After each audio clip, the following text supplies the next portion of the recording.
Call to order March 25th Board of Education meeting. Mike, would you call roll? Mr. Benford, Ms. Crooked, Ms. Hogue, Here. Ms. Hogartle, Here. Ms. Kuttner, Here. Ms. Paoli, Here. Mr. Vecchio, Here. Vice President Seidel, Here. President Sangillo. Here. Let's all rise for the pledge. I pledge allegiance to the flag of the United States of America, to the to republic the republic for which it stands, one nation, under God, indivisible, with liberty and justice for all. Mike, can you read us the statement concerning open public meetings with the same vigor that you called roll? Well, I'm told I'm humble, so public notice of this meeting pursuant to the Open Public Meetings Act has been given by the Superintendent of Schools in the following manner. On January 15th, 2021, notice of this meeting was posted on the interior of the school administration offices, 1 Lincoln Avenue, Haddonfield. Written notice was submitted and filed with the Haddonfield Borough Clerk, and notices were faxed to the Courier Post and mailed to the Retrospect newspaper. Nice, thank you. That was my perfect record. You did good. That was all right. We've got some student accommodations. Who's going to be leading us with that, Chuck? Mr. Okada. Dan, thanks for being with us, Mr. Licata. You can take it from here. Tell us what's going on. Sure. Mr. Klaus, I have Will Kennedy here for our school update this evening. We're on the accommodations. We have the Shorebirds. I'm sorry, say that one more time, Mr. Klaus. I couldn't catch it. We have the student accommodations, the Rutgers Shorebirds. Are they not here tonight? I do not believe so. Okay, we'll push this to next week. My apologies. No worries, we'll go next one. And we do have William coming up. Then William, you're live. As Mr. Licata said, tell us what's going on in the schools, student perspective. All right, thank you. So as everybody's been saying, my name is Will Kennedy. I'm a junior at Haddonfield, and the main things I'm going to be talking about is phases 1, 2, and 3, and how Haddonfield's preparing for them and how they've actually been going when I've been talking to the different students. So I'm first going to start with phase 1. I think there was a big transition from phase 1 to phase 2 in the last 2 weeks. And the biggest thing was contact tracing and how students actually felt about going into school for 4 days. And this is the first time they've been going in a majority of the week in almost a year. So the biggest thing is that these students need to actually adjust to this. And it was a big thing with having more students in the classroom. And some people might have felt uncomfortable about these things, but it was handled by teachers and students by proper social distancing and good contact tracing of COVID-19 cases. And moving on with the biggest issue involving phase 2 is the small percent of at-home, all virtual students. And it's about 20%, since about 8% of the school is actually in person. There's a 20% that are still online. And the biggest issue a lot of teachers have been having is finding a way for these students to feel included within the school and feel included within the classroom and the discussions because of how detached it might feel if there's 1 or 2 people in a class of 25 who is online at their house. So the biggest thing about phase 2 is finding a way for students to feel more included with their class as they're all in person at the school. And then moving on to phase 3, it's scheduled to come in at April 19th, just after spring break. And what was decided by HMHS was to have a block schedule with 70-minute classes and an hour-long lunch. With Wednesdays full days, it would be a conversation of how students would deal with getting an hour-long lunch since there's no hot lunches being served, and it would be difficult to have students in different parts of the school. So what was discussed by a lot of students, and when I spoke to a lot of students, they were a bit concerned about, especially underclassmen, people who might not have their license or a way to get off campus quickly. It would be difficult for them to find a way to actually get lunch and get back to school in time. So regarding phase 3, it's still in the works to figure out the best way for students to get a proper lunch and get back to classes in time. And another thing that was discussed between Mr. Licata, Ms. McHale, and I, my fellow Board of Ed reps, was why it's perfect to go in person now rather than wait till the fall. And it's the best way because we don't want to have to shock the students. We'd rather have them actually lean into this, come back to a sense of normality that we had a year ago. So it's good to ease into these things because if we went straight back into shock, everybody knows that would be really difficult for students like myself. And the last question regarding phase 1, 2, and 3 was on a state level whether in-person will actually be required for the fall. Haddonfield obviously cannot make that decision individually. That's up to the governor. But right now it seems like that the at-home virtual learning will still be offered for the first semester of the 2021 to 2022 academic year. And then after the first semester, it possibly will be changed that all students must come in person. And then the last thing I want to touch on quickly was prom and school dances in general. A lot of HMHS has actually been preparing for junior and senior proms to happen. Freshman dances and sophomore dances included, but they're a bit more tentative. And it's been my fellow BOE reps and I, Mr. Licata, Ms. McHale, and other members of HMHS have been actively working and focusing on planning something for the social and emotional well-being of the students. And this is all regarding how Governor Phil Murphy opens up. Right now, I believe it's 50 people outside with masks and social distancing. So it would hope to get to around 200 people for prom to be legitimate. So it's going to be difficult to actually have prom at the moment. But by the trend if we're going with COVID cases and things like this, it looks like it's going to be good as long as people continue to be diligent with mask wearing, things like that. So overall, just want to thank you very much for your time. This was the base update regarding phase 2, phase 3, and prom. So thank you. William, thank you. That was excellent. Should we institute this? Norton, William, we invite you to stay and listen to Colleen's district data presentation and the budget presentation by Mike Catalano, but you have to have a question on the budget. So watch the presentation carefully. This is your superintendent's suggestion. So Mike, we're putting you on the spot a little bit, but William, Bill, we're going to put you on the spot a little bit. So we want you to stick around for the presentations, and we want you to come up with a question on the budget. Chuck talked about back in the day when Chuck had things the way he wanted them at the high school. It's a good thing. No, in all reality, this is a great thing to be part of the board, and I know we all have homework, but being part of a board is listening to presentations and asking questions, and it's a great thing to be here. So we'd like to hear your questions. You probably have good insight on some of these things. Sounds good. I'm glad you're challenging him. Can I ask you a quick question about something he said, but my question is directed to you, Chuck. I have seen postings and newspaper headlines that Governor Murphy has said that all students must return in person in the fall, and I literally clicked on the link to watch the whole news conference, and it was an hour and 22 minutes. I couldn't get through it to find the exact spot. I was questioning and to me, I wasn't sure if perhaps the newspapers might have misunderstood him or if he definitively said that. I'm sorry. Well, no. My thing was we all know when Larry was here, Larry was talking about the future of education, giving students options. Although the majority would be in person, it's wonderful to have some virtual classes or even some virtual students who choose to go that route if it's best for them. So for me, I was surprised that the governor would limit options when we've finally, as a county, as a school district, as a nation, come so far and to be able to offer more options. I don't know if you can provide any insight. I believe he was asked a direct question. What do you expect in September? And he said, I expect 100% population in school 5 days a week, full time. He did put the caveat that unless something goes sideways, I think is how he phrased it. Unless the numbers say this, that, or the other thing. So that was part of the exchange he had. That was, I think, yesterday, or maybe today's Thursday, maybe Tuesday. As to why he said that, I think that I don't want to disturb him.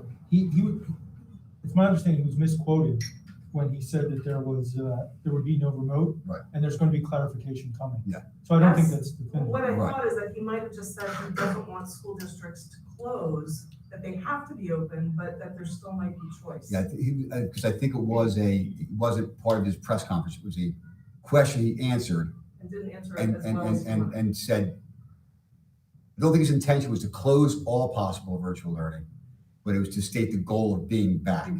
Got it. So That's what I was what the thinking. quote Okay. came that way, as I understand it. So I think that's what that was. And I think he's, there's a lot of pressure to get kids back to school, so he answered that. If anybody notices in this group that he has a new press conference and gives more information, I might miss it. I'd appreciate if anybody thinks to forward a link or. Thanks.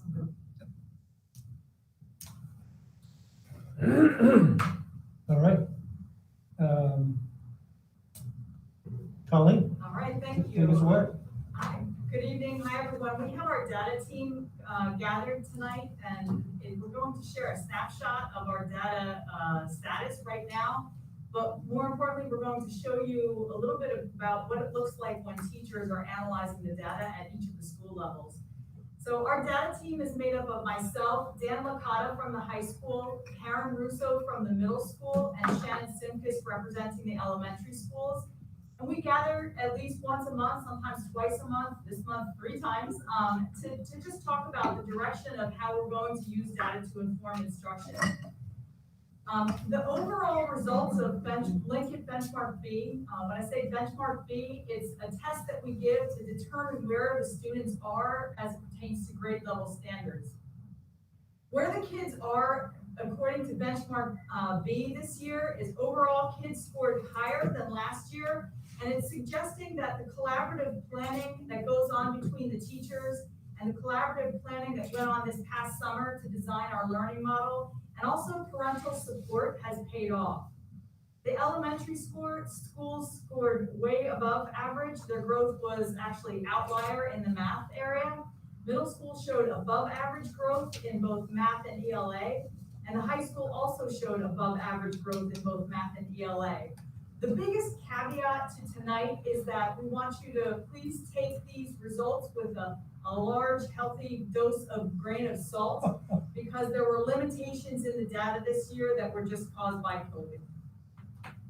Something I want to stress is that the folks at Linkit who work with, just numerous districts across the state of New Jersey said that no other districts are in the data as much as Haddonfield. I was very proud to hear that.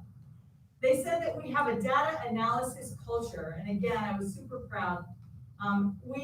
If you remember, we recently, in the last 2 years, instituted delayed openings. We did that because the teachers really didn't have time carved out for them to be able to analyze their benchmark data. And Linkit is the really sophisticated tool, and I consider it to be like the Airbus, whereas an Excel spreadsheet would be like a 2-seater plane. So it takes a lot of learning and really thinking. So that time is timed around our benchmarks. There are 3 Linkit benchmarks, A, B, and C, and those happen in the fall, in the winter, and then in the spring. And so that's how we timed those benchmarks. We also have been looking at assessment data that's non-ELA and non-math related. We've been trying to make sure that, we're not, phys ed, art, how are we assessing those classes? And so teacher teams have been working together to create like common assessments so that they can collaborate and decide on how their progress is going. Formative data is at the core of everything that we're doing. And so these benchmarks are just one piece of the puzzle. Teachers are using formative data from IXL, from ST Math. They're making their own, classroom assessments. And this is all standards-based. Special ed teachers are using progress monitoring. So all of that is informing our instruction. But we're also very proud that we're using non-traditional data points. So for instance, social emotion, we're looking at through the panorama surveys that we use. We're going to have focus groups this spring. We had some last spring. We have 2 committees working. Math has been working on creating lessons to fill in some of the kinks in our data. And then they're practicing those lessons with the kids. They're bringing back the evidence of student learning to the team, and then we're using a protocol to discuss how did it go, what does it mean, and so we really think that that's shown significant gains in the math score this year. And then the social studies committee, has been collecting all sorts of needs assessment data. We had, for instance, one parent member, Beth Wassel, did focus groups with high school, middle school, and elementary grades. She had the help of administrators, so it was like a team effort. And they're asking qualitative questions like, do you like social studies? What do you like? That type of thing. So about Benchmark B, again, it's a standards-based assessment. It's given to the kids 3 times a year. And the limitations, again, I can't kind of stress this strongly enough. 1920 was the first year that we fully adopted Linkit as a district. Everyone was doing these benchmarks, so we're still relatively new to the process. 2021 benchmarks were highly impacted by COVID. We had a long debate about whether or not to give the benchmarks in class or to have that, to allow teachers to assign them at home. We decided to give that flexibility because we just did not want to give up that precious face-to-face time in the classroom by, doing what's essentially seat work. And also we had so many kids remotely learning, so we couldn't test them at school. So those are the support parents, sometimes, especially at the younger grades, they're supporting their kids. It's very hard to know, how much is support and how much is helping them on the test, if you know what I mean. So, yeah. So the elementary schools had the strongest growth year ever. Math saw outlier gains, like I said. This is Linkit's Linkit growth profile. So the pink is low growth, the yellow is typical growth, and the green is high growth. Linkit has really phenomenal results in predicting how kids will do on the NJSLA. And they can tell, how kids are growing. And this is how they norm how kids, normally should fall. So normally there'll be 33 in each of those colored categories. We have 57 in the high growth percentile, and that's in ELA in grades 3 to 5. We have 72 are in the high growth profile in math, grades 3 to 5. And this is significant, especially because math across the country took a hit this year in those grades. Middle school math, yes. Are we inferring that some parents jumped on the computer and helped out, or almost treated it like an open book test? We're inferring that a lot of parents had to support their kids, at home, and it's very hard to know what is help and what is giving answers. It's just really hard. So the statistics are sort of outside of the band. We think it's elevated because of that. Right. Yeah. Okay. Refresh my memory. When did they take the Linkit test? This one was January, mid-January.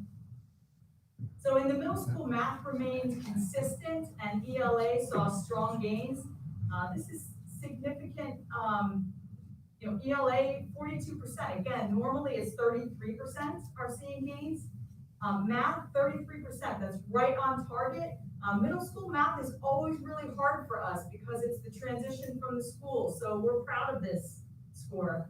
High school also saw strong gains in ELA and math, and this is despite the fact that they gave their Linkit benchmark in the earliest part of the window. So Linkit will recommend when to give it. They gave it in the earliest part so that they had more time with the data.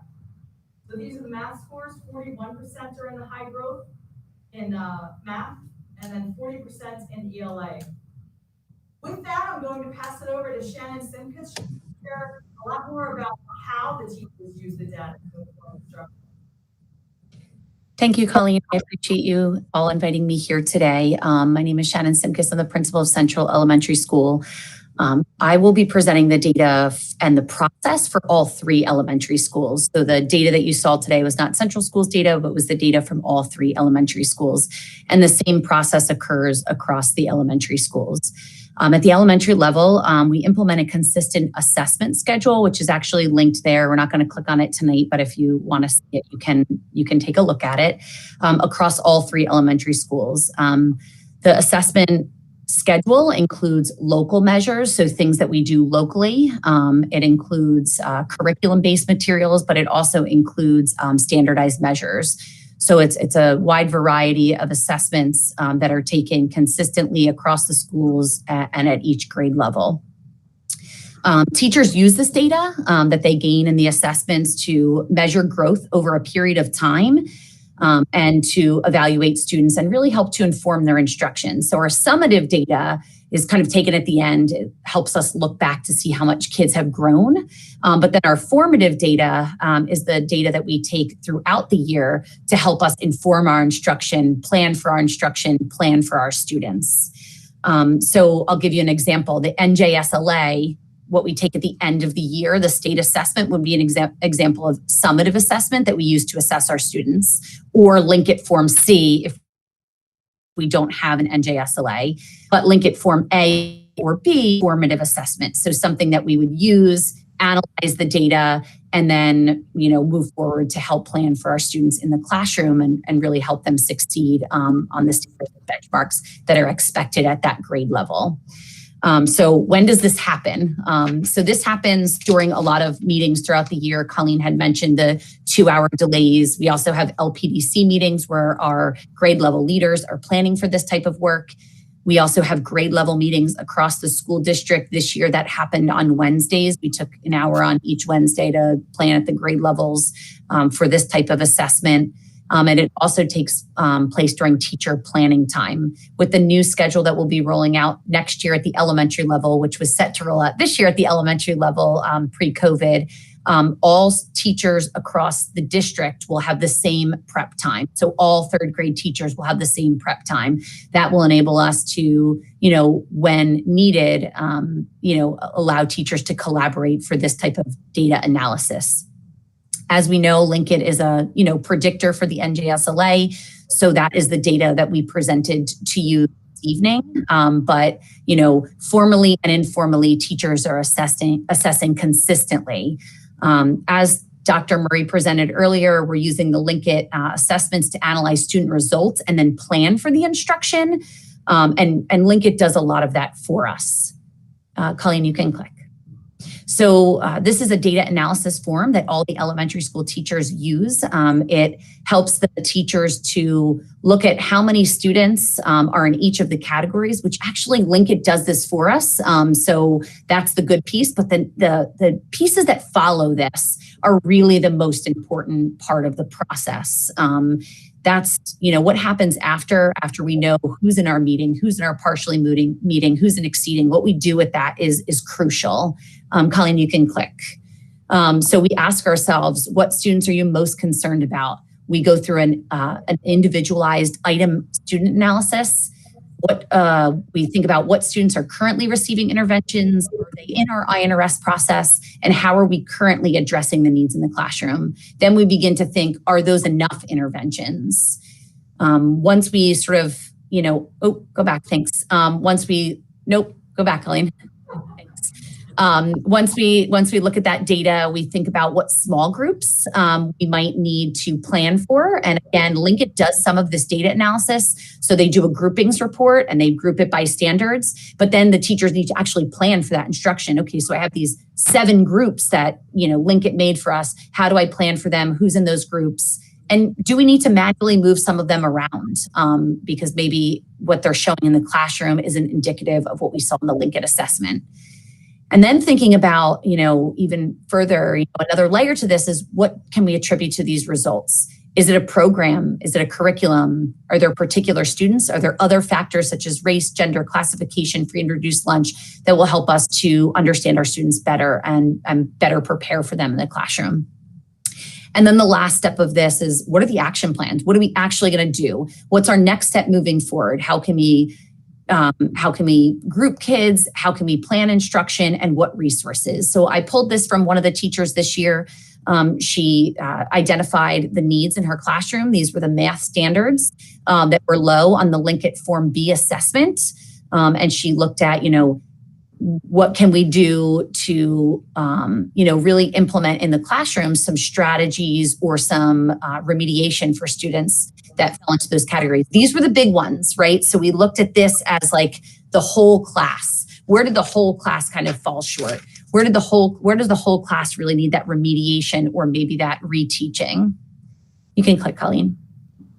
Then we start looking at, in each of the areas, what are we going to focus on? And then how are we going to progress monitor? Because of course we can plan for that instruction, but then how do we determine whether that instruction that we planned for is working? How do we understand if what the instruction that we planned, the small groups we planned, are getting the intended results? So teachers do that. You can click, Colleen. You can see this was an example from this year. Teacher found 2 of her reading standards were low in her classroom, and then she created progress monitoring, and they were varied pieces of progress monitoring. So she did a model with them to model 2 hot air balloon texts. Then she did a Linkit to understand point of view. Then she pulled out ReadWorks, which is the StoryWorks program that we supplement, and she did 2 articles and had them comparing it, and then did that with a Journeys article and a ReadWorks article as well. Assessed those students at the end of that and decided whether or not the instruction, that targeted instruction that we provided, was enough to remediate the skills that we saw that needed support in the classroom. The last piece of this is the small group planning. So we talked a lot about kind of cross grade level, right? What we do at the big level across all elementary schools. Then we go down to like, what are the trends at Central School, or what are the trends at Elizabeth Haddon? What are the trends at Tatum? Then we reflect on our own classrooms, which you just saw, and now we reflect on the students that we see in front of us. So what does the whole class need? And then what do our specific students need? So if you click to the next slide, Colleen, thanks. You can see that, Colleen, actually skip to the next one. That got cut off there. Yeah, so you can see that there was a math standard, there was the Linkit monitoring at the top, and then other progress monitoring in the classroom, and then the small strategy groups. So for instance, volume, there were only 2 students in the class who really needed that remediation in volume. Teacher pulled those students in small group, tested them again at the end to make sure that they, showed the expected growth. We had 3 students rounding decimals. We're really struggling with that. We again retested at the end. So, while the formal assessment like Linkit is really important, teachers are doing this. They're working so hard in the classroom day in and day out to do this when they're conferring with students. They're pulling out skills that kids need when they're doing curriculum assessments, when they are watching students work or working in small groups, they're also pulling these out. So Linkit does it in a very structured way and consistently across the district. And then our teachers are just doing amazing work in the classroom with pulling out other types of data points and other progress monitoring to really plan small group instruction, remediate, and show growth for our students. Thank you so much, Shannon. Next, we have Karen Russo. She's going to build a little bit on what Patty just talked about, but she's also going to introduce some social emotional learning data that she's collected. Thank you, Dr. Murray. So when I look at data, especially when we're talking about kids, I look at the whole piece, looking qualitative and quantitative. So my quantitative piece will be focusing on Linkit, which will be very similar to what Shannon spoke to. And then the qualitative piece is our 3 district goals. So our first district goal is social emotional learning. So Tracy and I every Friday have given exit tickets to our staff, and we really consider the feedback we receive, and we touch base with teachers. One we have there is a self-care strategy for the weekend. If we're expecting our students to do this and making sure we're checking on them, we want our teachers to also have this. We have implemented our SEL lessons. We are focusing this month on emotion matters during advisory lessons. Then the next month will be mood meter and then a mindfulness technique. Study hall has been wonderful. Students have had time to have a mask break, snack. We've done trivia. If you notice in class, because we have the hour-long classes, we take, either yoga break or some kind of brain break, because just like we need breaks, our students do as well. Okay, moving on to the next slide, please. All right, the next piece is cultural responsiveness. That is our second district goal, and the way we've implemented it, which we've received feedback from our students that we take into consideration, whether we meet with them through Google Meets we've done this year or through exit tickets as well in the Matozo Russo Google Classroom. So Tracy and I have pushed into study halls. Our first presentation we did was representation in media and literature. You'll see our one student reading. I challenged the school to read to someone, so she chose her dog. But we kicked it off by talking about the 14th season winner from America's Got Talent, Cody Lee, who was an Asian American, and he has autism and he's blind. And so we talked about how not only media, but literature, commercials, that it has come a long way. We're not there yet, but we've come a long way of including much diversity. We also had a lesson on the power of a single voice, and we read the book Terrible Things and how one voice can make a big difference. We also had a group of students that asked to present at a staff meeting for LGBTQIA+ with a focus of pronouns. And so before that, we've had many of our language arts teachers that have different gender identity lessons, so this fit well. It made connections, and those group of students put a survey out in our Google Classroom to get an idea from students of what's happening in the classrooms.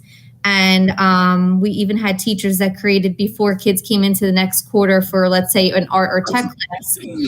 They were able to ask students their preferred name or pronoun. So really taking back student feedback into consideration. And then the third district goal is contemporary learning and teaching. So COVID's not going to hold us back, right? So we're continuing our Open SciEd labs. It may look different with kids having their own materials instead of shared, but we're still having those authentic conversations and experiences that would continue with our COVID restrictions. We have had Hispanic Cultural Wednesdays, but we've done that for French, and we've done that for German, and we've done that for Spanish. We have virtual museums, guest speakers, escape rooms, and also taking into consideration every time we had to plan to go remote or hybrid, what students really enjoyed the most. And they said small group breakout rooms. And they also talked about keeping the schedule the same, which we have done since October. Next slide, please. And here is the quantitative piece. So going back to Linkit, I focused on Form B because that's the one we took closest to today, which was in January.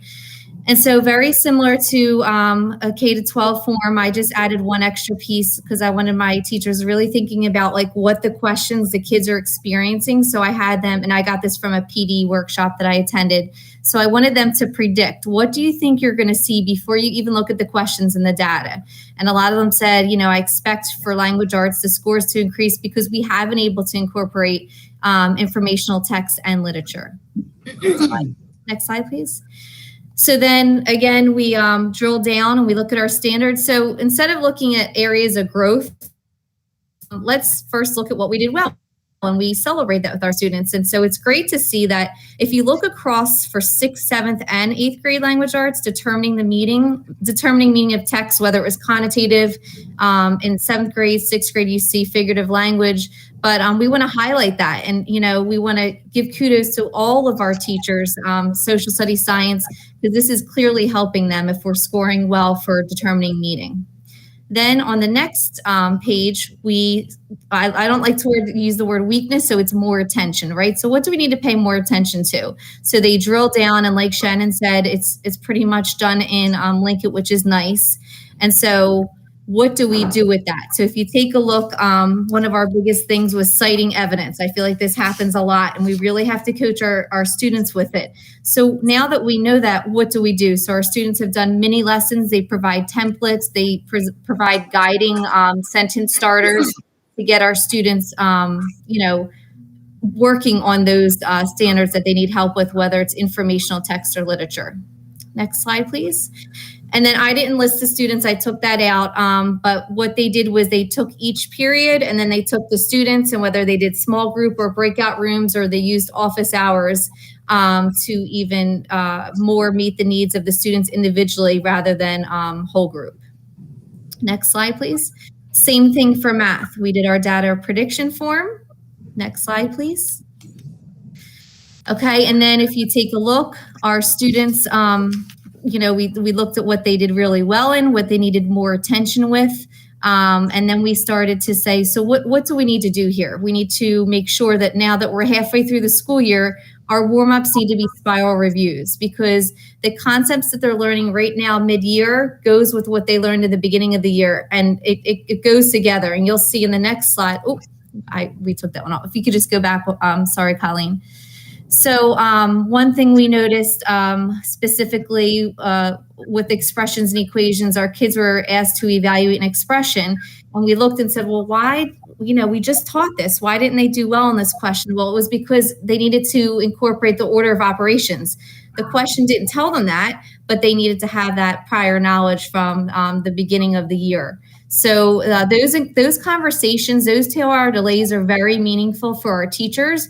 I've seen in supplemental study skills with some of our students with IEPs, our teachers are literally showing them examples of what that looks like. They're not telling them the standard. That doesn't mean anything to a kid. Show them the models and how it should be worked through is the most important thing. And then Tracy looks better in an emoji than me, but remember, we're all doing this during a pandemic. So going back to SEL, thank you as a community that, and it goes for everyone, right? Parents at home, it goes for guardians, it goes for administration, the board, the teachers, the custodians, the nurses, everyone, our students. So supporting one another, listening, and then going back to the SEL, label your emotions. It's okay to have these emotions. It's okay that sometimes in our qualitative and quantitative data, it's not exactly what we want to see at some points in the school year, but we need to express this appropriately and be mindful of what we're doing and that we're doing this well.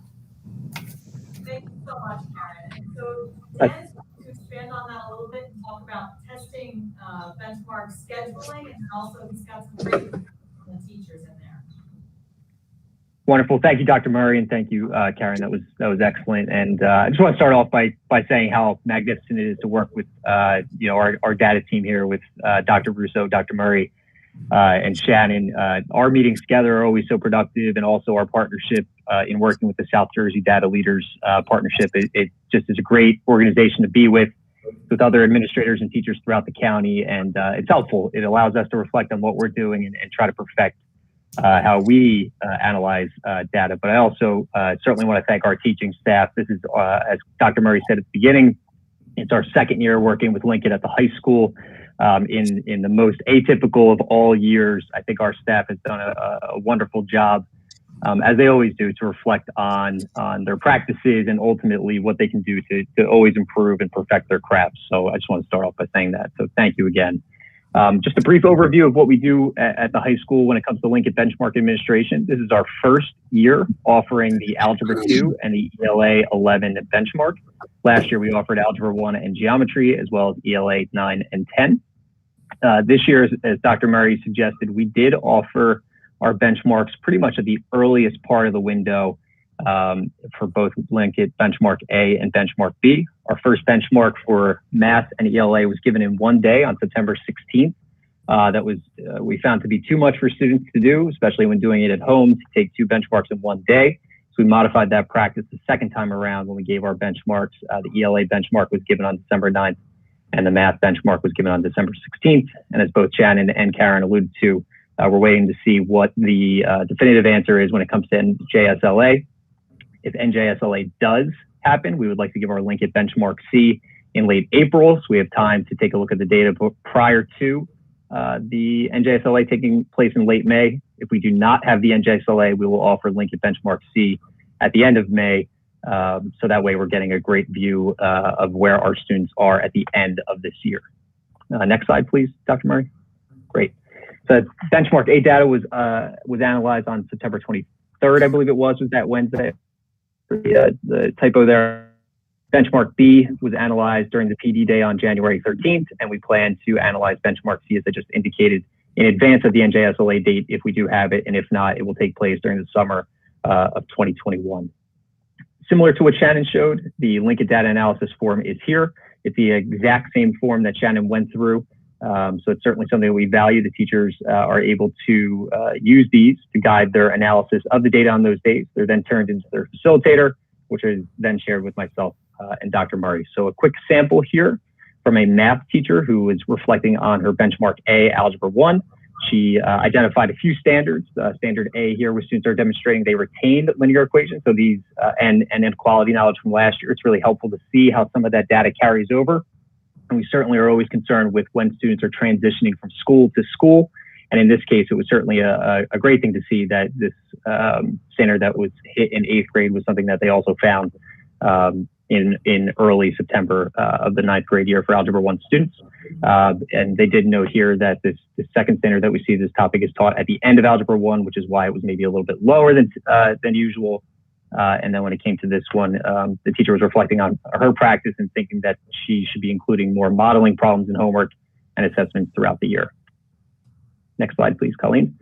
And this is a reflection from a 10th grade English teacher, and I really thought it was powerful. In response to the question on the Linkit data analysis sheet, to what do you attribute the results? Are there issues pertaining to programs such as curriculum, particular students, or other factors? One teacher wrote, "I'm going to work with my grade level colleagues on pacing so we could focus more in depth on depth and on the quantity of text."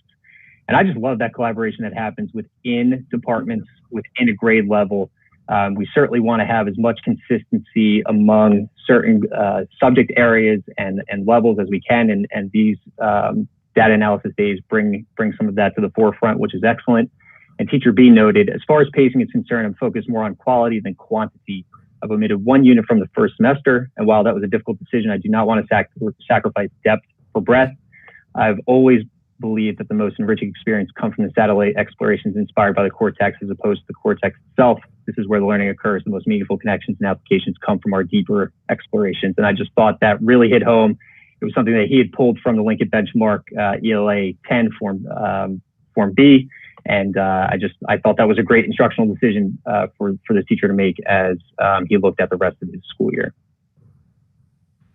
Thank you Thank you so much, Dan, Karen, and Shannon. It's been amazing working with you all. So in conclusion, we do think that we have a pretty strong systematic data analysis culture.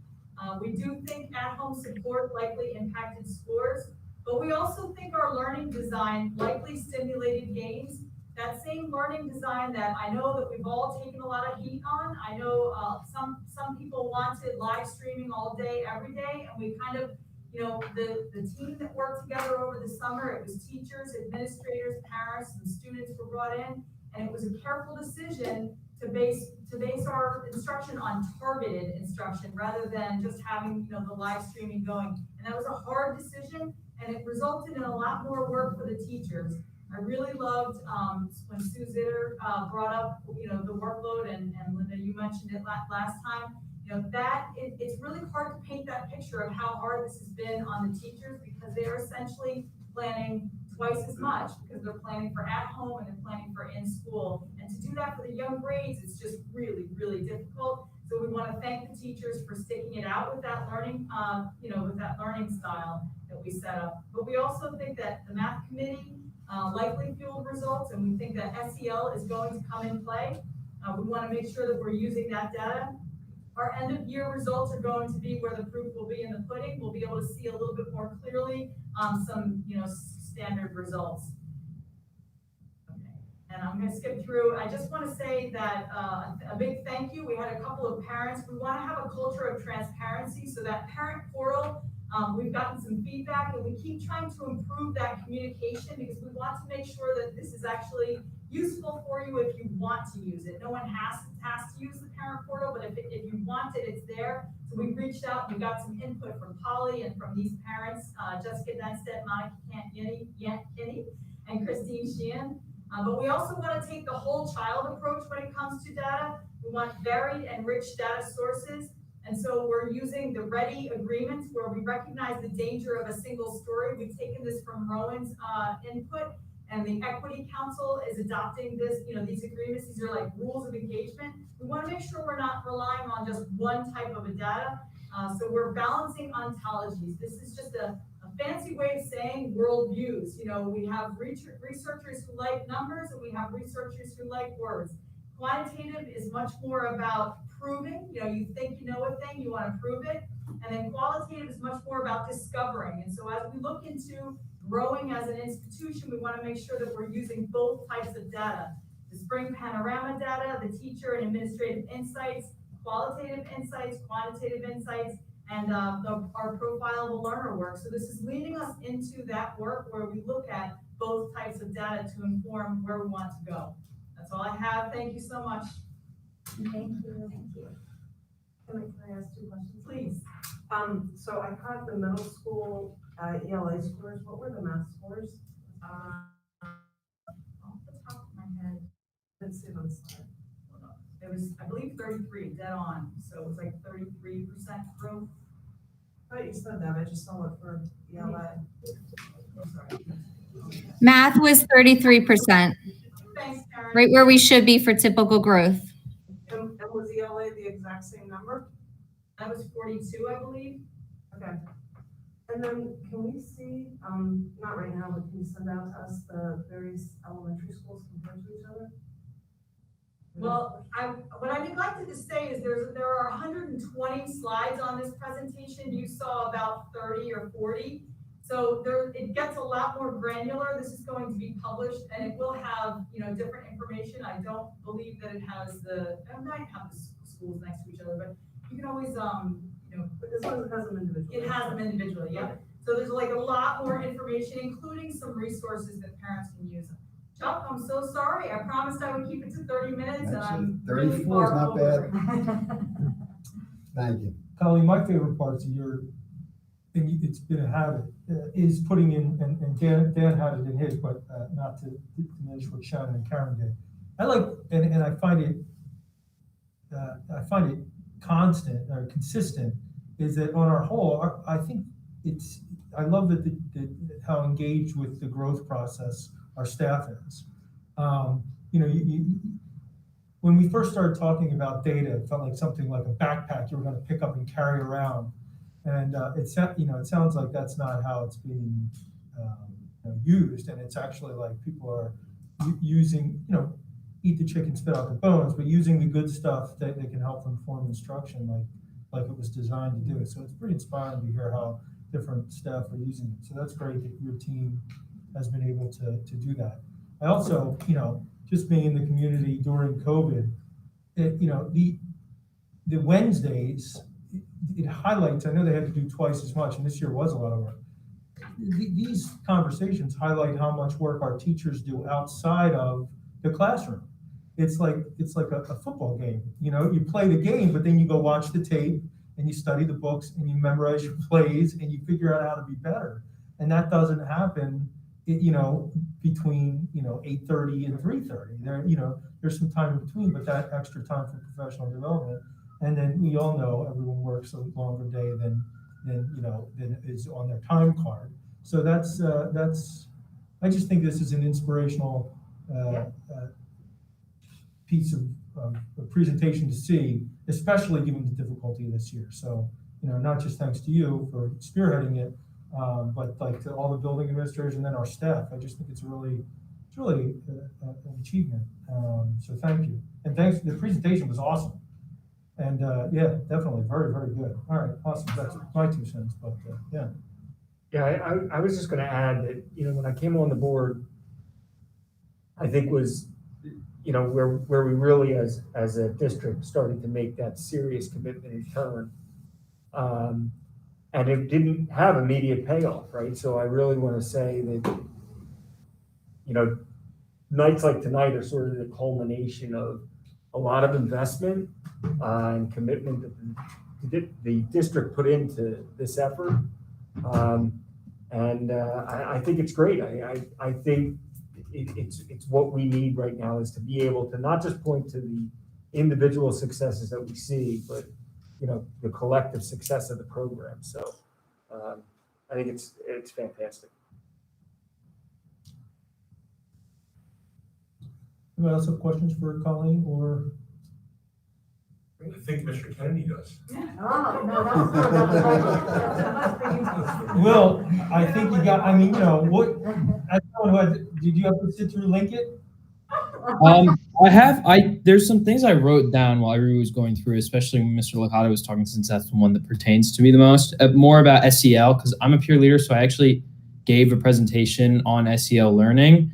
And I thought that the biggest thing is, if teachers, especially in middle school, if teachers want participation, there needs to be anonymity, because without that, students are going to feel vulnerable if they actually say things. So there was, in the portrait of a learner thing I did with Ms. Simkis and other teachers, there was this website that we use where you can put in different words to describe how you're feeling about certain things. I think using websites like that will kind of get a more participation from the student body, especially students who may feel embarrassed if they say a certain thing about how they feel. And then regarding testing students, I thought that it's good to have these tests, even though a lot of us dread them. We really don't like taking them. It's good to have them but the biggest thing is that teachers should take action after this. Based on it seems like everybody is. It's reflective of the scores. Even if the scores are good, it doesn't necessarily mean that everything should stay the same in the classroom. There's still things that you need to talk to your students about and know how to change.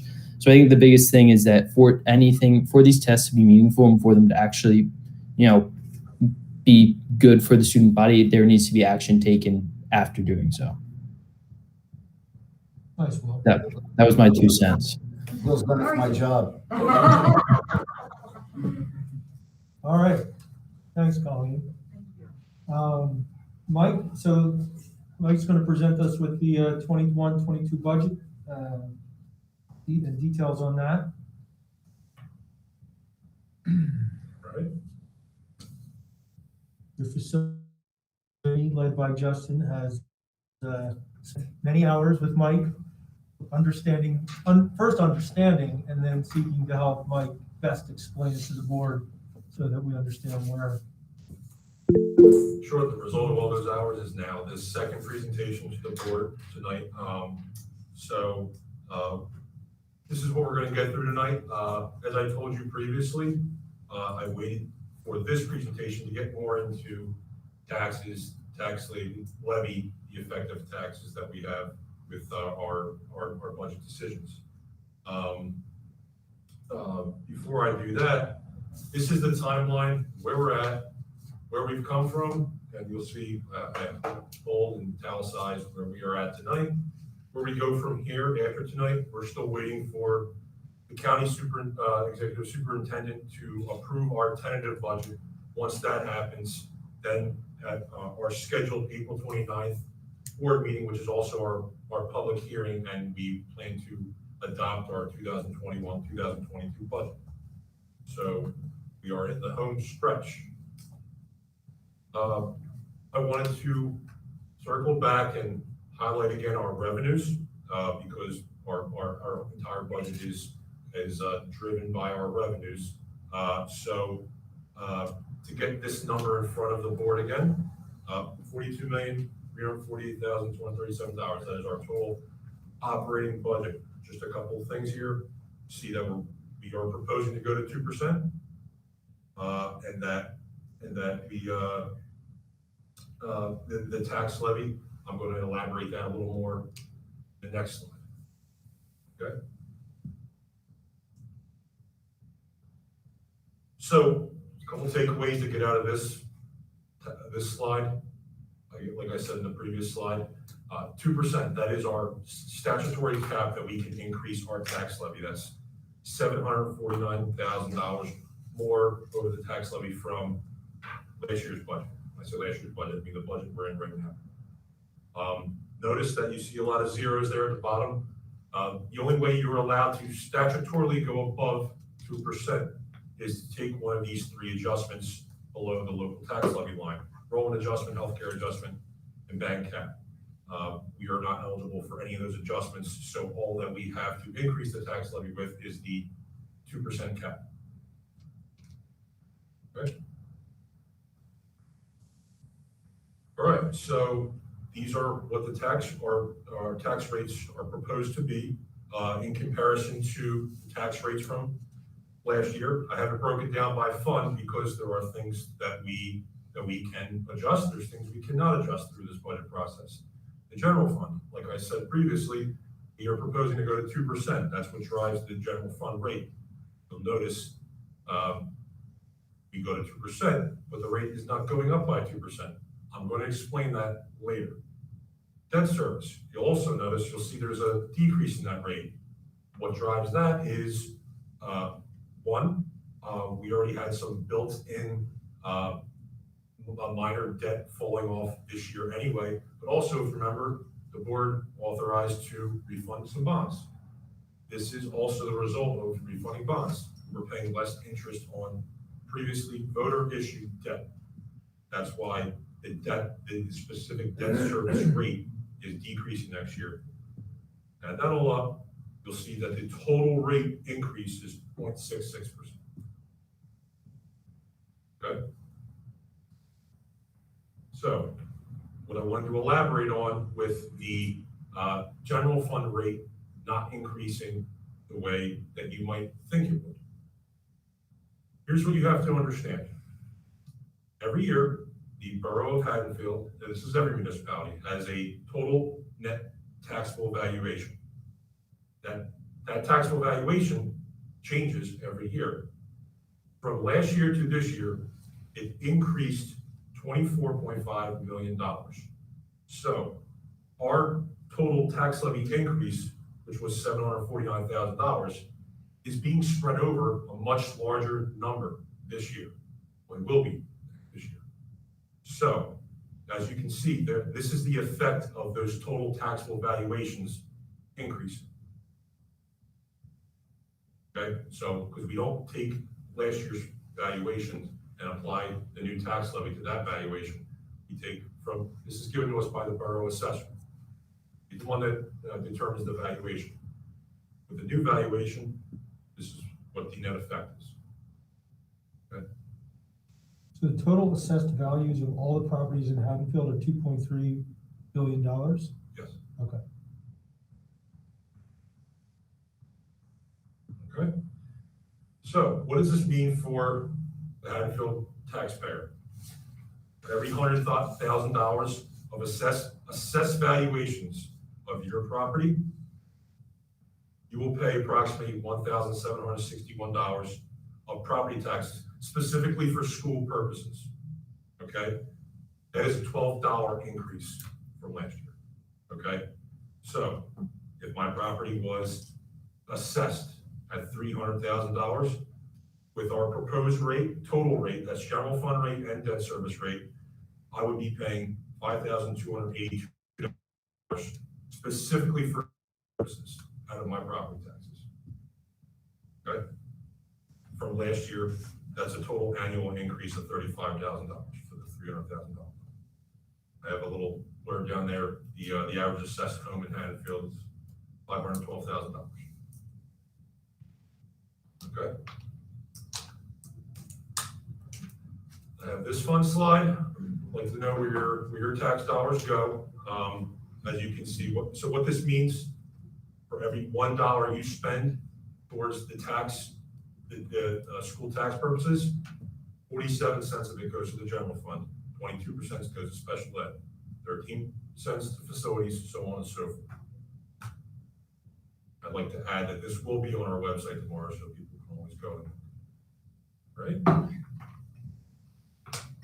It's a popular slide. I like to keep it up for one extra second. Okay, so what this slide tells us, I actually took this from the website of our friends at the Borough. This is last year's detailed tax rates, along with the ratables.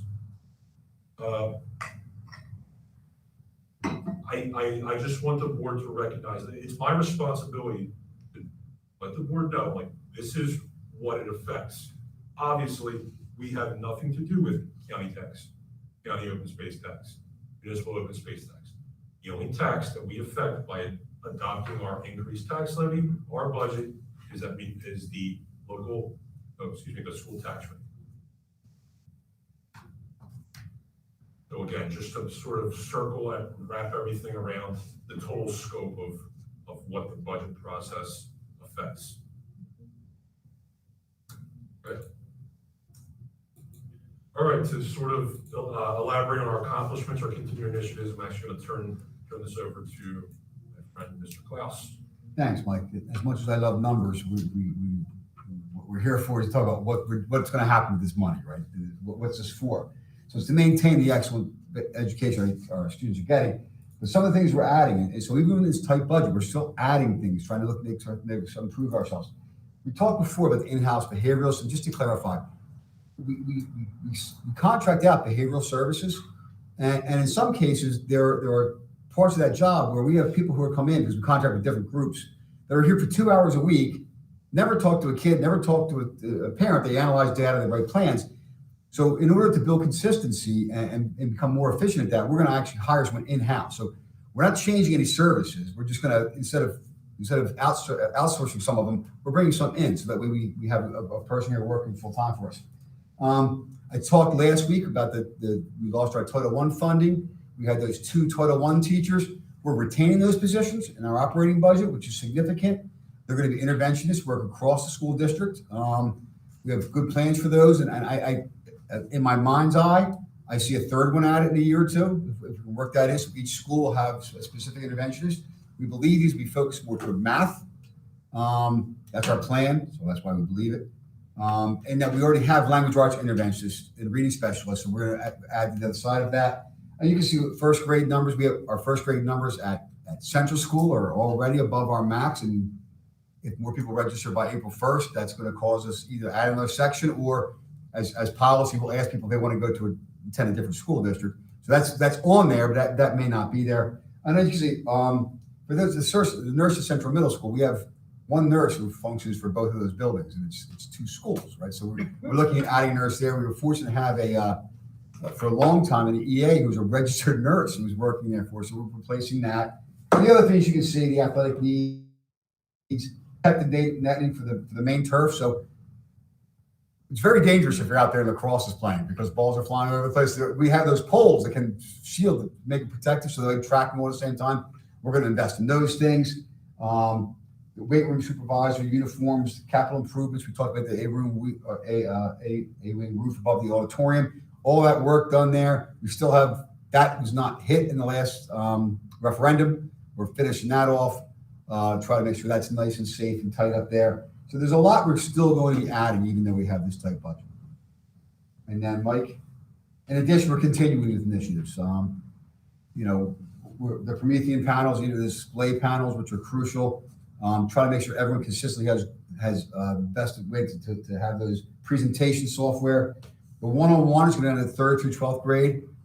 Timing's everything in life. Sometimes we jumped on trying to get one-on-one. Luckily, at the right time. I mean, we were just slightly ahead of that wave, and it's fortunate. And we're going to keep that rolling. Our behavioral services, all those things that we talked about investing in this year, we're continuing to push with those things. So just show what the money's being used for is to continue moving ahead and improving as a district. All right. Board have any questions? Well, Will had to go. he's not here. Now he said he had to go. Oh my He had God. very good questions. He had a good question on the first part. We're going to give him full credit. I have a question. Chuck, thank you for pointing out where all the money is going. And I know that there were a lot of things in the slide, but curriculum writing was on there. Yes. And I know that, years ago that was an issue because that wasn't being done. So can you just talk a little bit more about what that effort is? And I sort of asked Colleen, you want to speak to that? And that's Colleen's. Sure. That's Colleen's. Every summer we have kind of a focus. This summer is going to be mostly social studies based because we've adopted a curriculum review cycle, and this is our first real year doing it. And so our goal is to dedicate it to whatever that year was. But we're also going to be focused on PBL. So we'll be offering teachers opportunities to write project-based learning curricular, changes. Last summer, since it was COVID, it was heavily focused on hybrid learning. Teachers were, offered the opportunity to kind of transfer some of what they already had into a hybrid environment. And that's pretty, labor intensive. So some teachers took us up on that. Some other highlights last summer, we had LGBTQIA integrations that were mandatory, from the state. And so that work was done. This year we'll be doing some cultural responsiveness work also. What I'll do is by May, we'll have a list of more, much more clear, defined projects. And then the teachers will have an opportunity to sign up for those. And then you'll see that list in the summer. so the teachers sign up for them. So if there are, seven teachers across a grade in all of the schools, some of them will sign up for a project-based learning module, and others won't. And then what happens? How is that communicated Yeah. later? Yeah, that's when Shannon was talking about that collaborative planning, that's where, so we have the teacher leadership team, and it's kind of new. So the high school was already in place. The middle school was like a little bit different than it is now, than the elementary school. So now those teams, they get together and they talk about things like that. Any kind of curricular changes they talk about. A lot of times the curriculum work is done collaboratively, which is my favorite. You know, we put it on the form, you know, collaborative projects will be favored, you know, because we can't give everyone the projects they want to do. So we do have to kind of prioritize, and that's one of the ways that we prioritize it, because we figure the more people who have a hand in it, the better, and then it'll be communicated more clearly. So that's a great question. Perfect, thank you. One of the things I'd like to point out, you know, this is the third year of the dollar graph, and this kind of illustrates how well I use as a barometer to see how the business office and the curriculum side of the house are working together. 2 years ago, special education was at 20 cents. Last year it went to 21, and this year to 22, completely reflected in two ways. One, the bringing in-house more staff that will benefit not only those students with the highest need, but then can work with others to meet their individualized learning, whether or not they have an IEP. So that's a great investment. And then this is where the business office comes from. Where did that money come from? Cheaper money. You know, the refloating of our bonds to save on our debt service payments. Almost a direct correlation between the growth in special ed spending and a decrease in debt service. So I just applaud that a graph like this can just really quickly get a glance, show how the business office and the central office are working well together to a common purpose.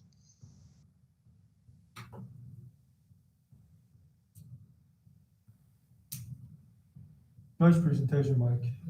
Thank you. All right. Any other questions? We only had one committee meeting, and that was today. You saw the results of it, but Justin, do you want to tell us anything extra? Yeah, I mean, that was it, was to go with the presentation that we just heard. Lasted about 80 minutes, right? 88 minutes? Yeah.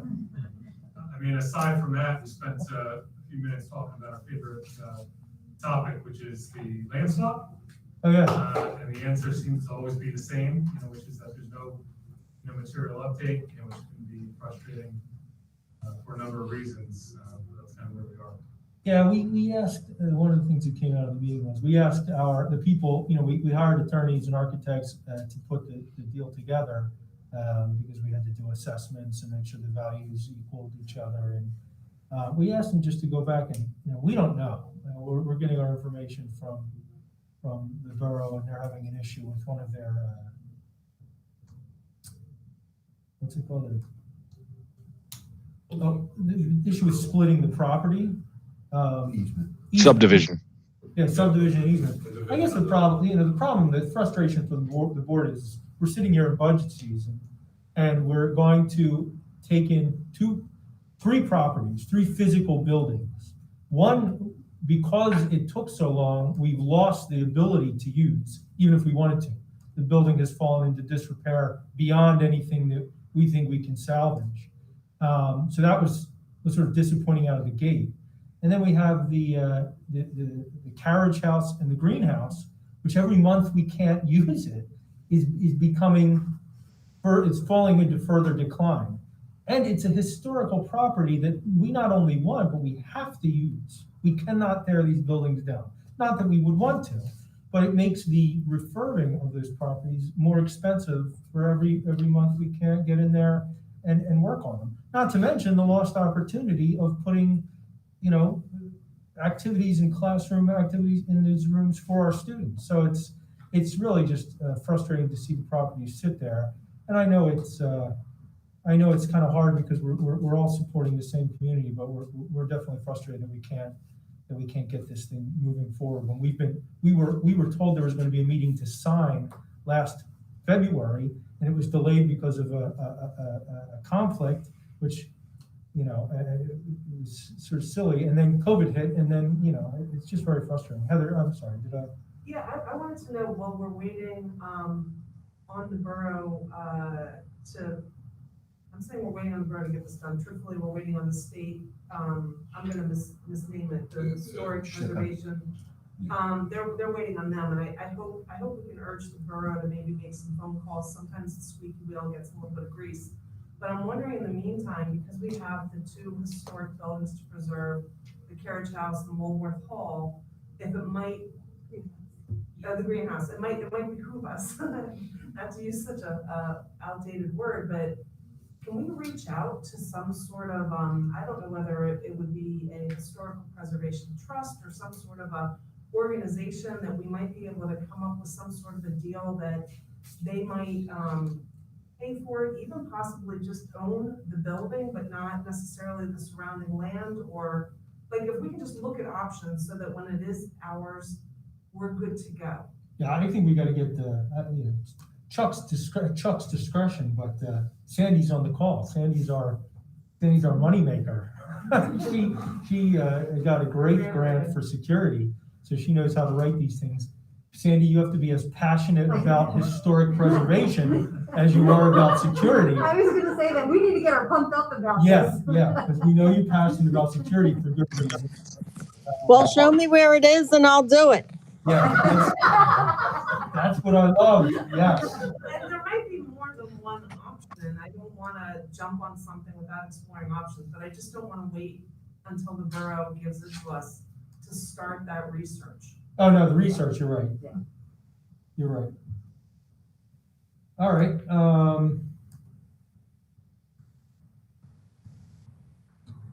any other questions for Justin or anything about the facilities? Yeah, Lynn and Heather or guests.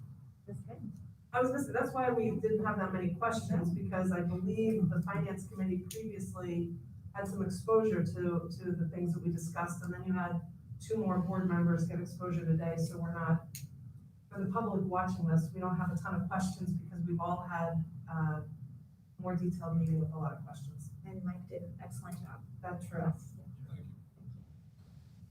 All right, that was it in terms of committees. Anybody attend PTA meetings virtually that they want to share what's going on at that local level? I went to the middle school PTA, and they were talking about lunch. Obviously, that was a big topic, but they've done a great job organizing. I think that they had all of the positions filled, which was just unbelievable, and filled them very quickly.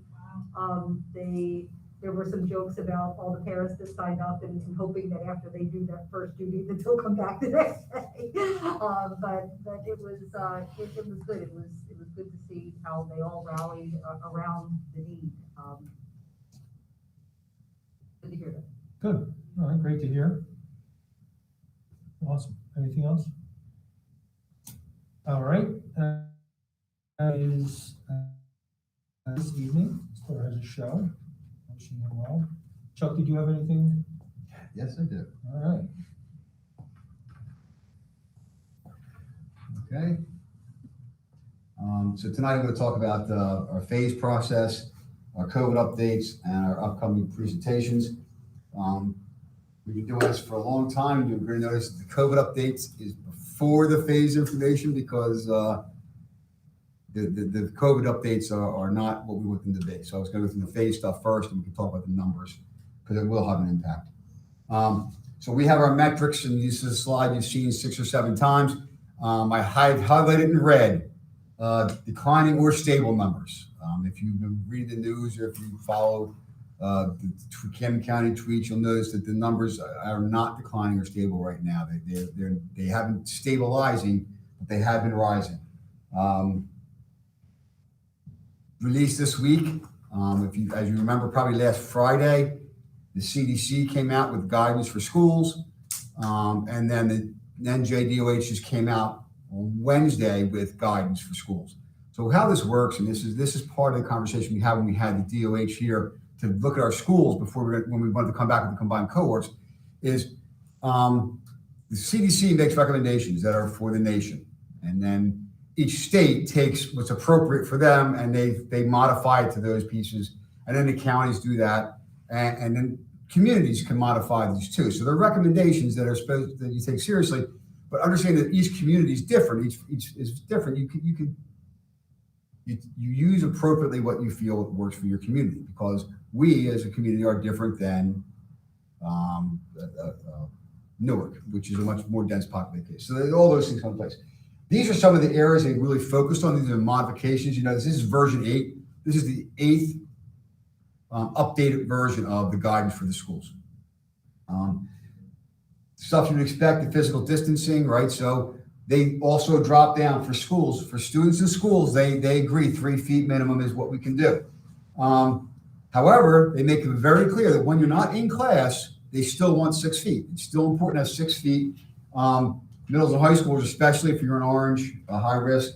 Staff members in the building still remain 6 feet. Common areas, when you're 80, you can't wear a mask. It must be 6 feet. So they really press that home. And contact tracing still remains at 6 feet. Even though 3 feet is a physical distance, they're saying you want a minimum of 3 feet. The contact tracing is still 6 feet. It's not dropping down to 3 feet. There was guides about mask wear. They actually they had a couple of things about the types of masks, right? That the vent masks they emphasize are no good. Loosely woven masks are no good, and also reemphasize once again fitted masks. The fit of the mask is really, really important. Nothing new to us. Airflow, right? We were ahead of the game on this when we opened our dampers up. One of the things that was different, however, is putting fans in windows, not fans like we have fans in our classroom walls, not those fans that just blow stuff around. But if you can put a safety fan in a window and help circulate the air, that's something they would recommend. That's something that hadn't been in the guidance before. Exhaust fans, classes outside whenever possible, all of those things that we've been doing, but they're re-emphasizing with this version 8. Vaccinated individuals, if they're close contacts, they don't have to quarantine. That's the same with someone who's been positive. So if you're positive for 3 months after you're positive, you also don't have to quarantine. They're talking about testing in schools, diagnostic. What they recommend that's checking people who are sick, but also screening tests. And one of the things that we're beginning to hear is there's going to be there, and I think I've said the last week there's about $10 billion or something to that effect. It's going to be dedicated to screening in schools. So there's a lot of different things that are coming out now about, how do you do it? You do 10% here, 10% there. And the whole goal is if you catch cases early, you stop the spread. So these are some of the new guidelines. And this is the new risk matrix. And so even in the high risk, they're still saying 3 feet apart for elementary school. 6 to 12, they say go to cohort model and do that. So there are some changes in the risk matrix. Phase 3, these are the slides we presented last week. There's not much of a change in these. We're shooting for the 12th. We still have the target of the 12th and the 19th. For elementary, there are no more virtual Wednesdays. They are in 5 days. The last virtual Wednesday for grades 6 to 12 is on April 14th. These are the schedules. I would encourage you, if you have a question, to contact your building principal, right? The details of what the schedules look like and how they're developed. We're very building specific and level specific. So those are a good place to go to find that information. Once again, this is a sample schedule of the day, the lunch planning, but this is what Linda just talked about. When I was telling other superintendents, I've been getting a lot of phone calls and a lot of going back and forth about how are you doing this? Doesn't seem it can be done. How are you doing it? Because I think we're still one of the only K-12 public school districts in Camden County who's in combined cohorts. And no one else has even really started to think about lunch as far as I know, except that it's a challenge. And I explained the plan, and they're like, well, you can't do that because you're not going to get volunteers. Community is unique in a lot of ways.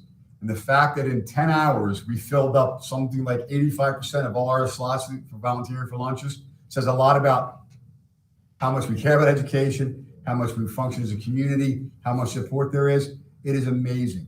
And I said last week that if we don't have these volunteers, we can't move to phase 3. That wasn't a threat, but I wanted to say it because to emphasize it. In my mind, I wasn't worried. But talking to the other area superintendents, I got worried. because they're like, this is pipe dream. That's not going to happen.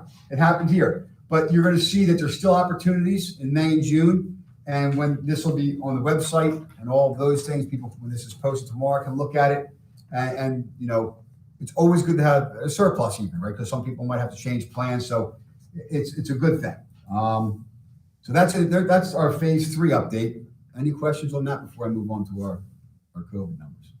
Yeah, Chuck, this is David. One of the things I think we should probably clear up in the communication is surrounding the free lunch for every student, and how that might work and actually be beneficial if more kids took advantage of that, just from an efficiency standpoint, but also covering things like you're not taking food out of somebody else's mouth, you're not wasting it. So if we could have better communication over the practice of free lunch being offered by the Department of Agriculture right now, and if that will improve the efficiency of lunchtime, how we can encourage people to sign up for it. Certainly, we'll get that communication out. And that is true that it's a great program, and you are not taking lunch from someone else. This is being paid for by the Department of Agriculture. But if you think about it, if you're trying to keep physical distance, you're trying to keep things sanitary, your lunch is going to come out with your name on it, your brown bag. You'll go bring a box to the classroom, you pick yours up and you go. It will make that a better process. It will help the system function that way better. So we'll definitely advertise this more, because we'd like to see all 2,800 kids grab a lunch. It would make what we have in mind work more efficiently than kids having to go somewhere and grab their lunch or whatever the case may be.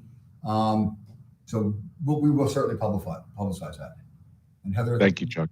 Yeah, I was just curious, and it's okay if you don't know, but are we still trying to get volunteers for certain schools for the lunch period, or do you know if certain schools are already 100%? I think most of them are about 90% filled. I think it's pretty consistent across. But this is once again, the PTAs have done wonderful for this, right? I don't know that we could have done this as a unit. The PTAs did it, like I said, in like 10 hours, which is magnificent. Another unique thing to Haddonfield. But we'll certainly probably, I'm sure, push out when we need more opportunities, more spots filled. One other thing I forgot to mention with the NJ DOH updates, barriers, right? So the CDC came out last week and they said the plastic barriers are not needed. They don't prove to be effective. As a matter of fact, they're not necessarily what we think kids should be sitting in these little chambers. It's not a great thing.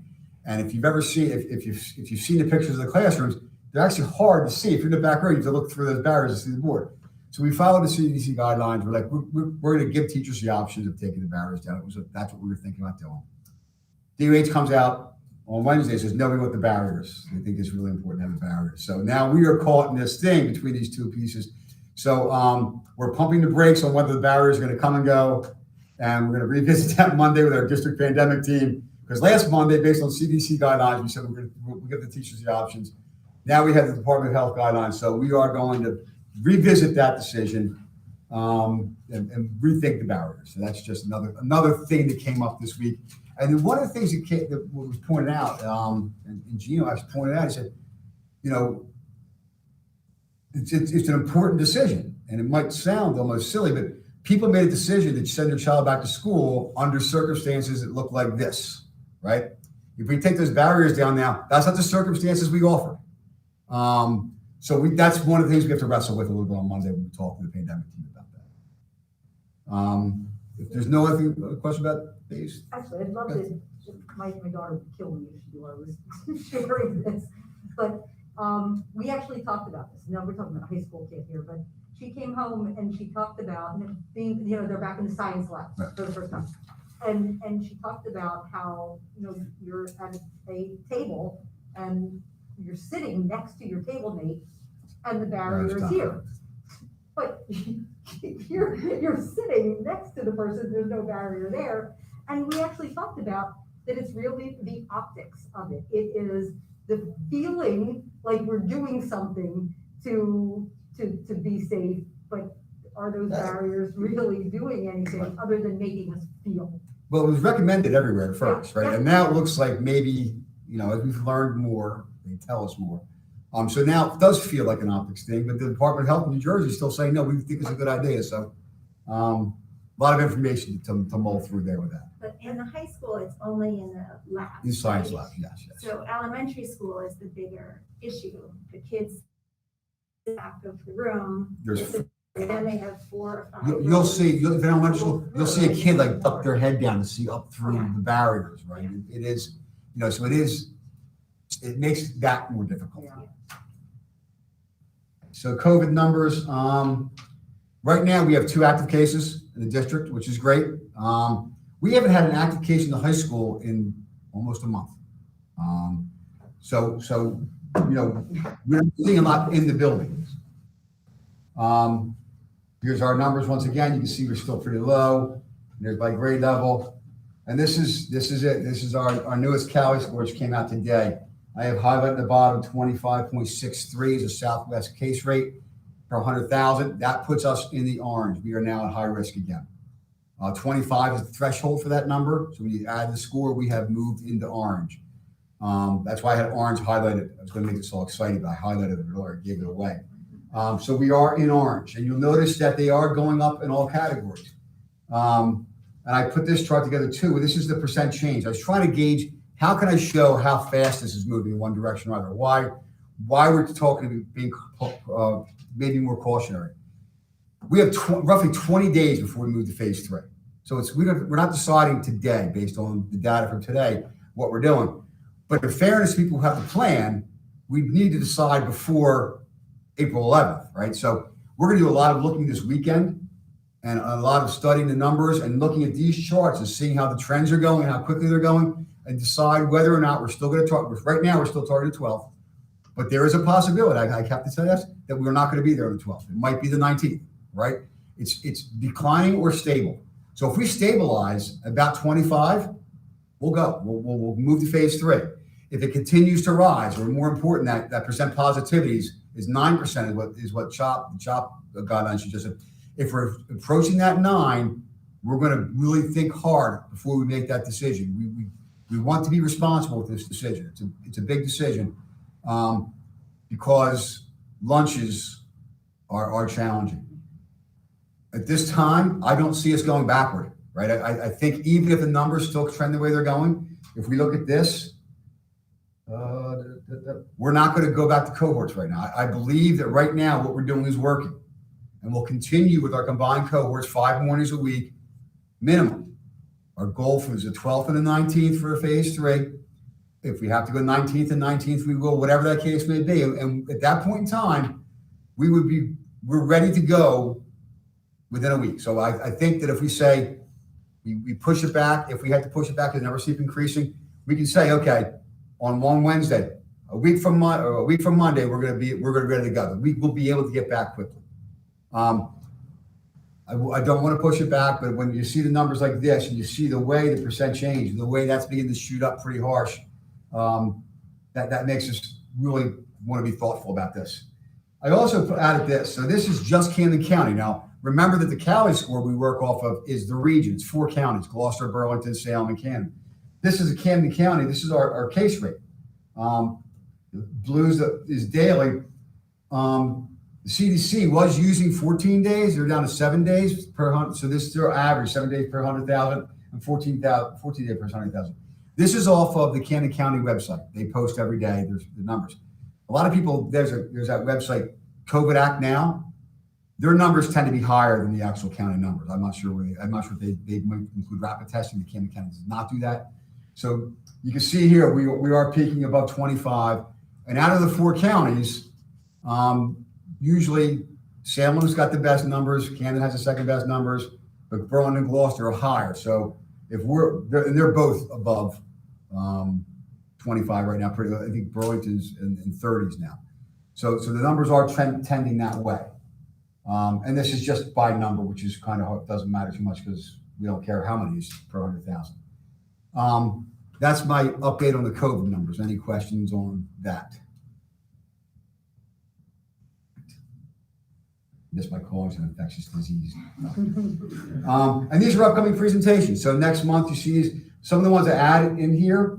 The Social Studies Committee in July, the Math Committee in June. But as you look at this slide, you can see what we have upcoming. Look forward to those. All right, thank you. Awesome, Chuck, thanks. Okay. I've got nothing. We're gonna still put the public comment slide up. While we put that slide up, I'll remind people at home, dial in the phone number on the screen, press *6 to mute your phone, turn off YouTube or turn down YouTube's volume, use the phone to listen in on the meeting so we don't have a delay. And then I'll call your phone number out with the area code and first 2 digits. And then we'll ask you to unmute your phone. We ask you to keep your comments to 3 minutes or less so that everyone has a turn. And then you can always jump back in line and continue after everyone has gotten a shot. The slide just went up, Adam. Great, Dave, thanks. So we'll give it a couple of seconds, we'll give it 30 seconds or so to see if anybody wants to call in this evening.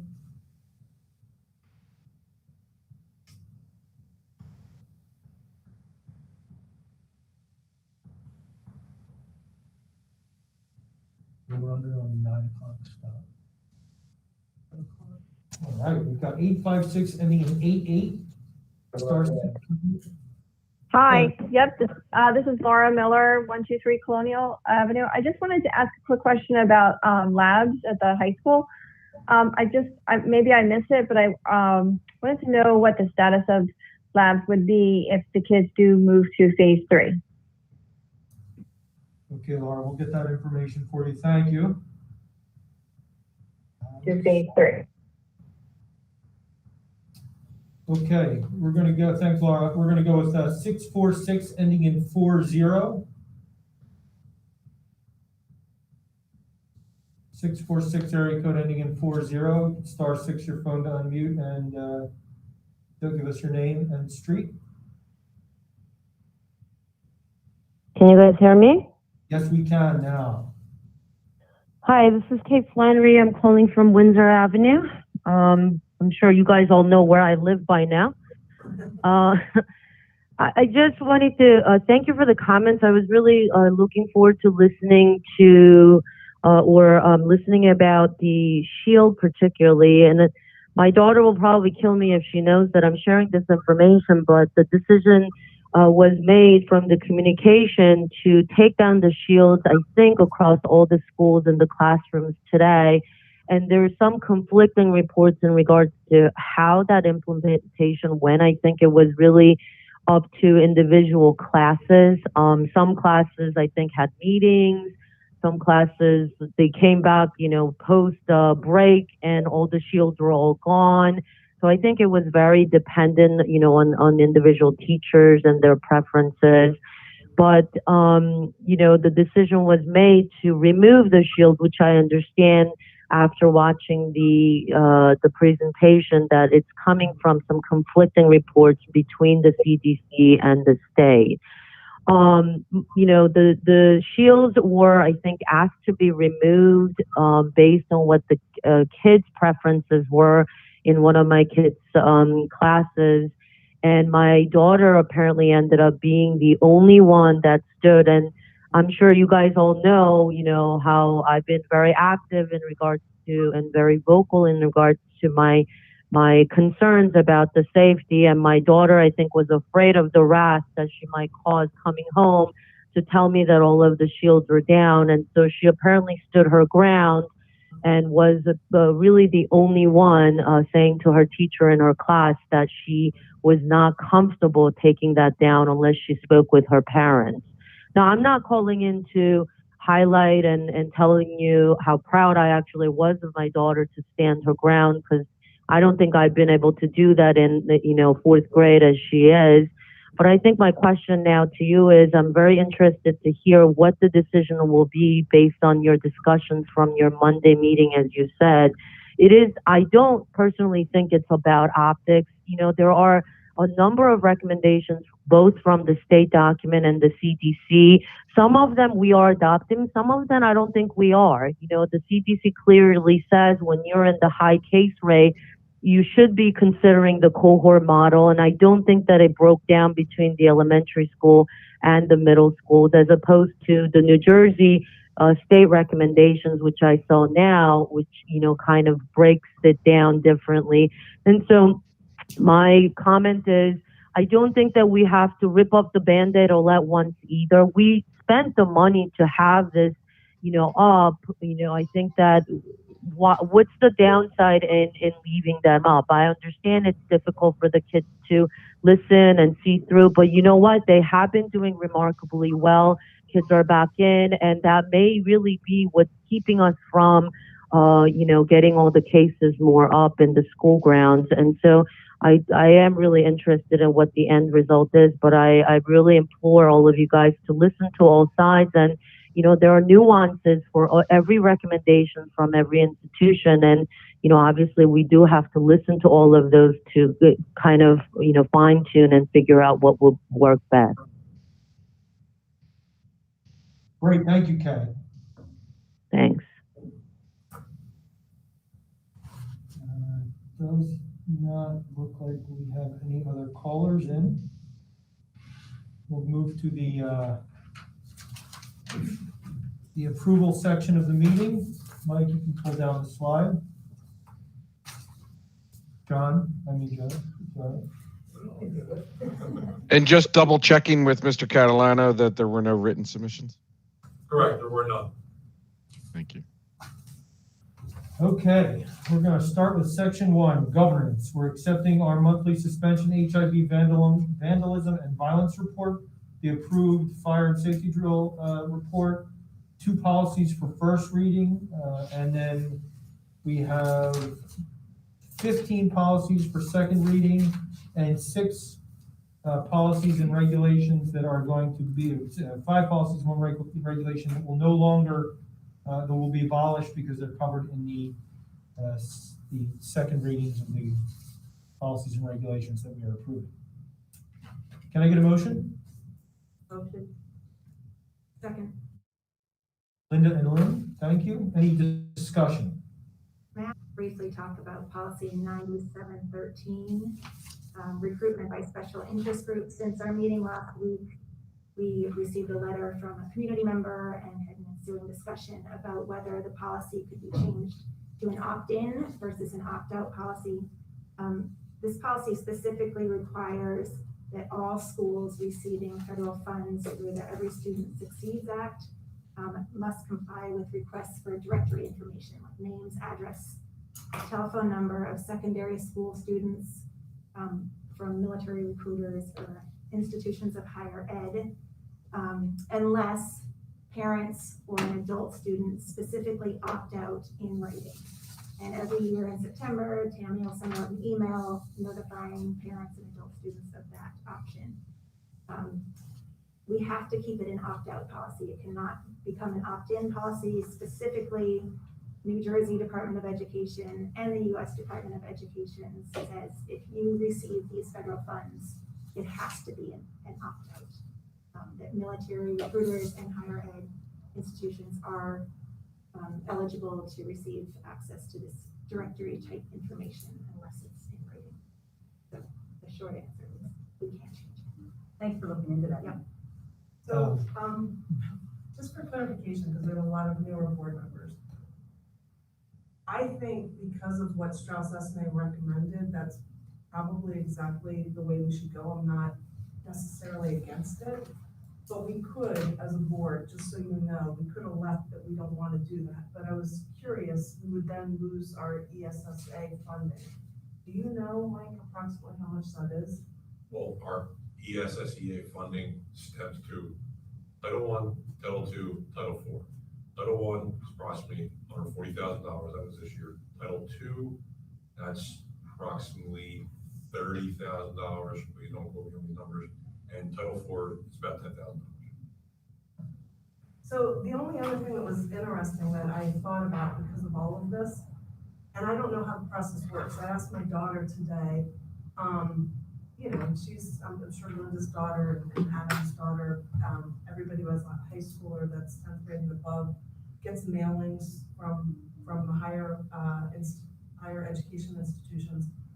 I asked my daughter, I said, did you put your phone number into Genesis? Because my phone number's in there because I want to be contacted in the case of an emergency, but I didn't realize my daughter put her phone number in there. So it's just something that, when Tammy reaches out to people, like, I guess my own personal recommendation to my children is, I don't mind if your address is in there. I don't mind evaluating stuff on our own time, but I think it's a different level of intrusion if some sort of a recruiter would be actually phone calling my kids. And again, I'm okay to go ahead with this. I just think that I understand the concern. And I don't know if everybody on the board, if you weren't on the policy committee, like, kind of understands the concern. And then there's also data mining concerns that once you have somebody's phone number, anyway. I have, just from personal experience, because I have a kid that's a freshman in college, so he did get lots of letters from different colleges and military groups, but he never got a phone call, no, ever. So I just don't know that that's, I mean, I can't say it won't happen because they are eligible to receive that information, but he never got a phone call. But they're not giving out their phone number, right? It's the email address. No, it's name, address, and telephone number is what they have access to. And that's why this became a discussion point, I think, 2 years ago, because several women's sons were contacted by military recruiters on the phone. So again, like, I think it's a fabulous career. I think it's a ton of options. I think it should be allowed to be contacted so people know what their options are, but the phone is more intrusive than a letter that you respond to. So the important piece is that everyone just needs to be, if they don't want to be contacted in September, they need to just opt out. I mean, if it's And it's opt out every year. every year.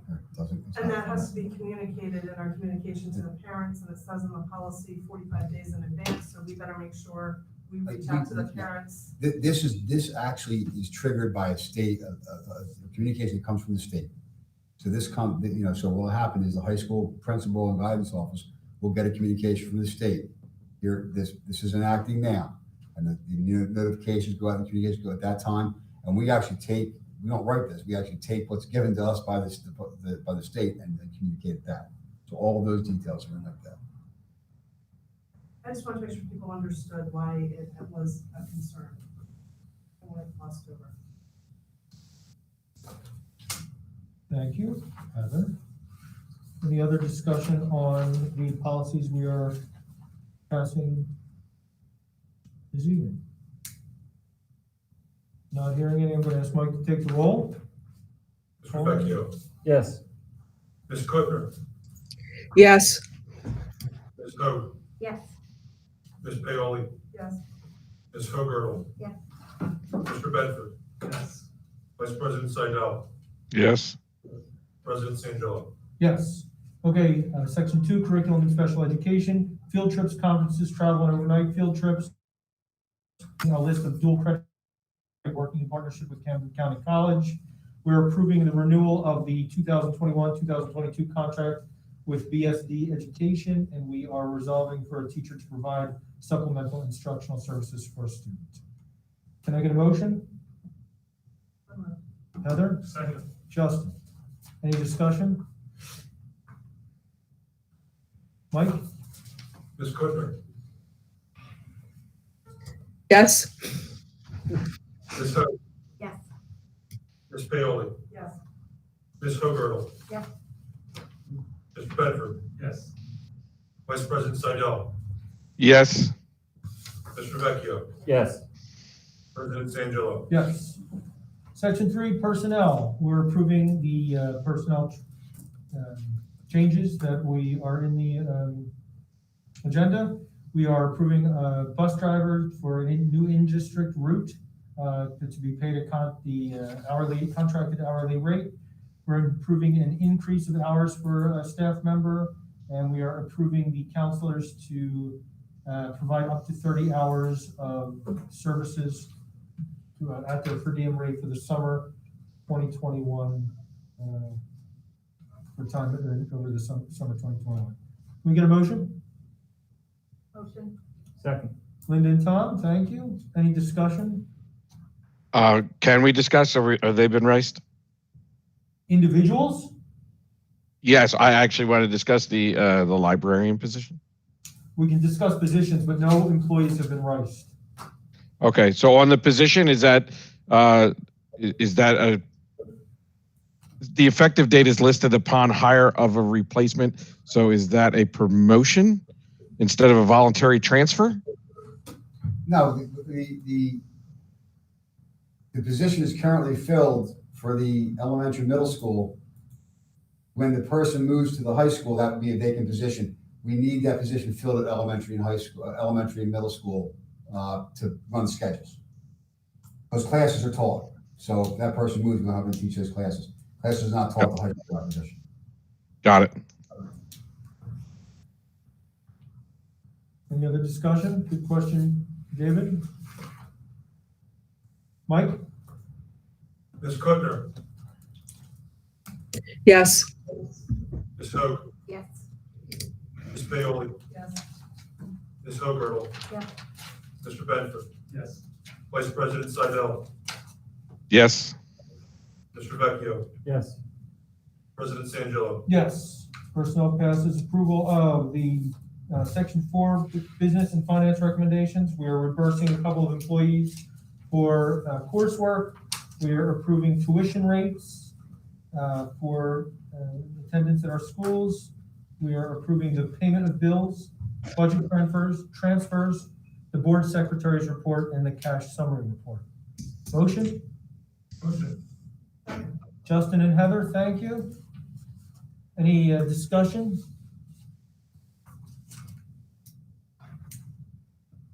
All right, Mike? Ms. Hoag, Yes. Ms. Paoli, Yes. Ms. Hoagirtle, Yes. Mr. Benford, Yes. Vice President Seidel, Yes. Mr. Vecchio, Yes. Ms. Kuttner, Yes. President Sangillo. Yes. Okay, Section 5, approving minutes from the February 18th regular and executive session and the February 25th regular and executive session. Can I get a motion? Motion.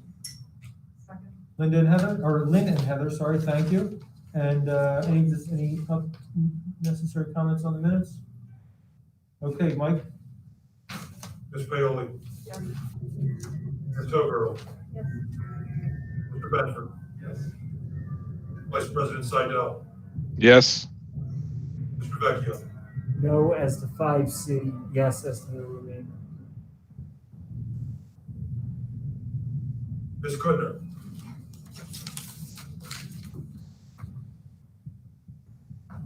Susan, you're on mute. Ms. Kuttner, Oh, I'm sorry. Yes. Ms. Hoag, Yes. President Sangillo.